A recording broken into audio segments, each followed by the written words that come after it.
What's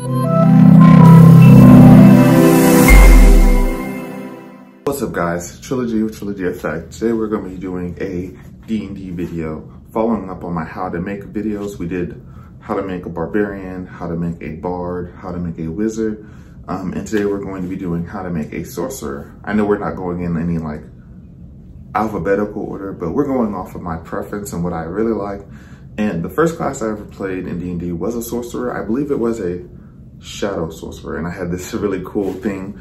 We were in the middle of a bank heist and we were in the overhang where the glass window is, and we were looking and watching, and I decided I wanted to jump down, do a triple backflip and fire a fireball.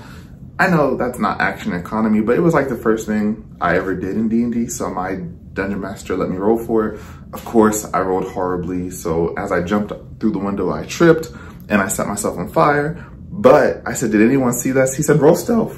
And I got like a nat 20 on my stealth. So I jumped through the window, set myself on fire, and nobody saw it. And that's pretty much it. It's just a funny story to me on that's why I really like magic-based users. They get to do a lot of cool stuff. Yeah, a ranger and a barbarian can hate you very hard, but like magic is where it's at. But anyways, today we're going to be telling you how to make a sorcerer, starting with your attributes. You know, you have charisma, dexterity, constitution, strength, intelligence, wisdom. As a sorcerer, you are a charisma-based caster, so you're probably going to be the face of the party. You're going to have good intimidation, good persuasion. Unless there's a bard, the sorcerer is probably going to be the face of your party because they have the best, usually charisma, because that's what they invest in. So you're going to need to, if you're doing point buy, which I love point buy, I always let my players point buy. I always personally point buy unless it's like forbidden. So if you're point buying, make your charisma a 15. That's the highest you'll be able to start off with. Then make your dexterity a 14. We need to get some dexterity for initiative along with AC. The sorcerer only has a D6 rolling for health. So we're also gonna put some in constitution. We need to put a 14 in constitution. So 14 in dex for AC, 14 in constitution for health, because we need to beef up as soon as possible with that small hit dice that we get. Strength, we're gonna dump. Athletics checks, strength checks, you're not really gonna be doing those too often as a sorcerer.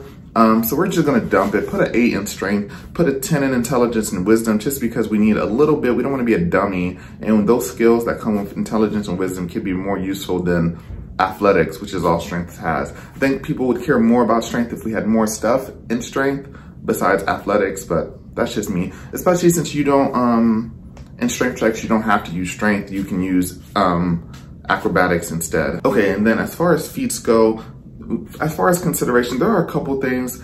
I kind of like spell sniper, but I think you should really focus on meta magic adept, which is going to give you one more meta magic option. This is pretty cool, and it's not limited to sorcerers, but as a sorcerer, you should definitely take this, and it'll give you one more option on how you can tweak your magic. The magic for the sorcerer is so customizable as far as not attributes, but like how you can actually, because everyone can customize their magic. They can say, I shoot a blue fireball. I mean, like statistically, the sorcerers can really customize their magic quite well. And meta magic adept is going to give you 1 more and 2 total more points. That's really good. Another one that's really good is the telekinetic feat. I really like telekinetic. You can push somebody or pull them 5 feet, which is really good as a bonus action. So for a class that doesn't really have a lot of bonus action usage, this could be really good for you. I like telekinetic, and also you can use the invisible mage hand. Mage hand is great for anybody, but of course this sorcerer could just get it with a regular spell slot. As far as spells that I really think you should get, you should really make sure you get mage armor, and you should really get shield. Shield is really good because it can be used as a reaction. And then mage armor, which is beef up your AC, which is still going to be not as high as we would like in the early stages of the game. So yeah, we'll definitely want that. As far as weapons go, you're really going to be a magic user, but I recommend taking a light crossbow because that's really good. That's really good. One of the cool features about, like I mentioned, the sorcerer points, you can use those with meta magic. Also introduced in Tasha's Cauldron of Everything, you can expend 1 sorcerer point and re-roll any ability checks. So this isn't attacks, this is just ability checks. So say you try to persuade a guard and you fail, you can extend a point and you can go ahead and re-roll that, and you have to use the new roll. So it's pretty cool as far as that goes. Jumping into the races, I have 5 races for you guys on what I think would be really good class starting if you want to optimize them. There's lots of races, so many races, so of course we might have different opinions on what really be good. We're gonna start with the Satyr.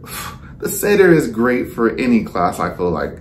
It's just so broken. So you're gonna get +1 on dexterity, +2 on charisma, magic resistant, and 2 free skills. Come on, who doesn't want to play the Satyr? The Satyr is amazing. Personally, I've played 1 Satyr, but I don't really like playing Satyrs just because I like to play humanoid characters. I like elves and gnomes, dwarves, halflings. I like regular humans. I even like humans. I don't know if I said humans, but I don't like being half goat or whatever. I don't want to be a satyr, but they are ridiculously broken how much stuff they get. We also have the Yuan-Ti Pureblood. You get magic resistance. Are you immune to magic? I mean, not magic, sorry. I think you're either immune or resistant to poison, and you have advantages on, nope, you must be resistant because you have advantage on saves. So, skip that. Yuan-Ti Purebloods, you are resistant to poison, and you have advantages on saves for being poisoned for the condition. On top of that, you are going to have advantage on any saves magical saves. Say someone fires a fireball at you, you have to make a dex save. As a Yuan-Ti Pureblood, you're going to have advantage on that dex save.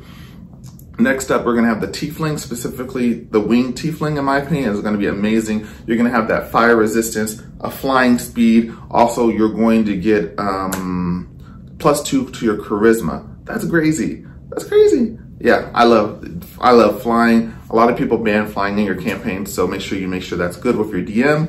Also, on top of that, we're going to have the Variant Human. Of course, you're going to have +1 to 2 stats. I'd recommend putting +1 in your charisma. Of course, we want to get our charisma as high as possible, as soon as possible. And then I'm going to recommend +1 in your dexterity. Hopefully, along the road, you can put another point into your dexterity to even it out. And that'll give you 1 more point of AC, of course. As far as being a Variant Human, you are going to get a free feat. So go off of the 2 I said earlier, telekinetic, in the rank of order, as far as what I think you should definitely get Meta Magic Adept. If you end up getting a second feat, telekinetic. And if you guys play on grid, that's why I kind of iffy on this. If you guys play on grid, then I recommend getting Smell Sniper. I really like Smell Sniper because it's going to extend the range. But as a sorcerer, you have the extended spell cantrip, which I haven't got to yet. But extended spell is going to, nope, not extended. That's the double of the time. Distant, it's distant. If you use Meta Magic to do distant, you can extend the range. So Spell Sniper might not be as useful to you, but if you get Spell Sniper, it's a feat, so you don't have to use Meta Magic options. You don't have to waste getting that, and you don't have to use sorcery points. It's just something you can do where you can extend Spell Sniper, and it'll work with reducing cover if you guys use cover in your campaigns. Also, Eladrin are next up. I love Eladrin. They're just so cool whenever I look at any pictures. The seasonal thing is really cool. So you're going to get your seasonal ability depending on what season it is or what season you choose to be. Depends on how you run that. But you're also going to get +1 to charisma, and you're going to get Misty Step for free. That's going to be amazing. I love Misty Step and Far Step. They're both bonus actions, so they're really cool. And the wizard, I'm sorry, not the wizard, I'm thinking of my last video. The sorcerer is going to have 7 different subclasses. They're all pretty good. Draconic, you're gonna have Shadow, you're gonna have Aberrant Mind, Clockwork. Wild Magic is my favorite, but my DM is special. He lets me use a custom chart for Wild Magic because the one in the book kind of sucks. It's not too crazily good. I think I'll try to link that down below if you guys like Wild Magic, so you'll be able to check that out. As far as the Meta Magic options, there's so many options on how you can tailor your magic in the game. So you're gonna have, and Tasha just added a new one, but I'm gonna go through the list for you guys real quick. So you're gonna have Distant.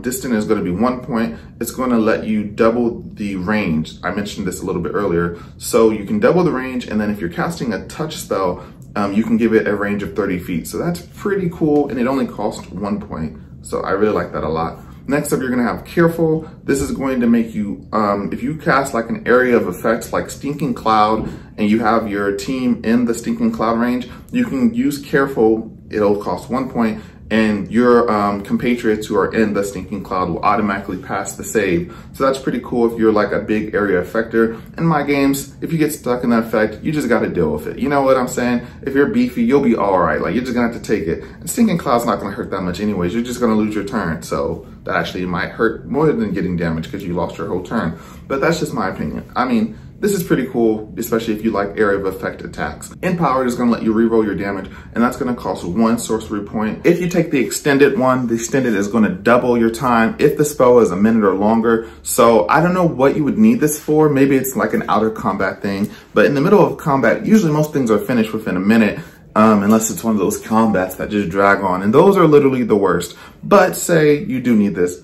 If you have a spell that lasts a minute, you can double it for 2 minutes, and you can keep doubling it up to 24 hours, and that costs 1 sorcery point. So you can expend 1, make it 2 minutes, you can expend another one, make it 4, you can extend another one, make it 8, and it just keeps on doubling. I don't know how you're gonna get to 24 hours. I don't know how many sorcery points you get, depending on what level you are. I know you get 4 at level 20 on top of everything that you've gotten. So I'm not sure how you would even get to 24 hours, but geez, you're just messing somebody up. Next up, you're going to have Heightened Spell. You can use this. It costs 3 points, so it's a little hefty, but you can give a target disadvantage on your save. So this is really cool. Say you're trying to banish a beholder to a different realm or something like that. Now you can cast 3 points, and this really helps in like a sitch, like you guys are about to die and you just need to heal real quick, banish that guy, give him disadvantage and get him out of there.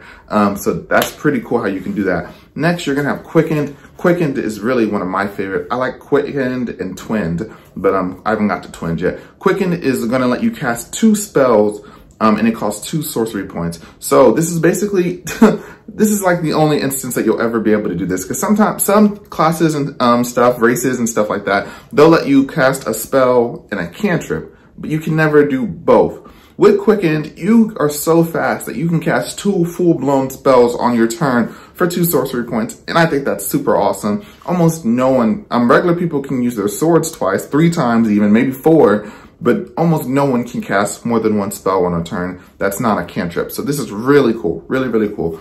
Subtle is subtle is not really that good. It's gonna let you cast spells without components or verbal. If your campaign even does that, I've never played in any game where we need those materials, so it's not really pertinent to me. But if you're in that type of environment, it costs 1 sorcery point to use a subtle casting. Twin spells is going to be super cool. It doesn't work on area of effect attacks like Fireball, but if you're using Lightning Bolt, you can use Lightning Bolt, and for 1 spell slot, you can cast Lightning Bolt on 2 targets. Of course, it does take 1 point for each level. I think Lightning Bolt is a level 3 spell, so this would cost 3 sorcery points to double that spell's targeting. But it's pretty cool in a clinch because you get 1 turn, you get to cast 2 spells. I think that's super cool. If it's a cantrip, you can use level 1s for twins.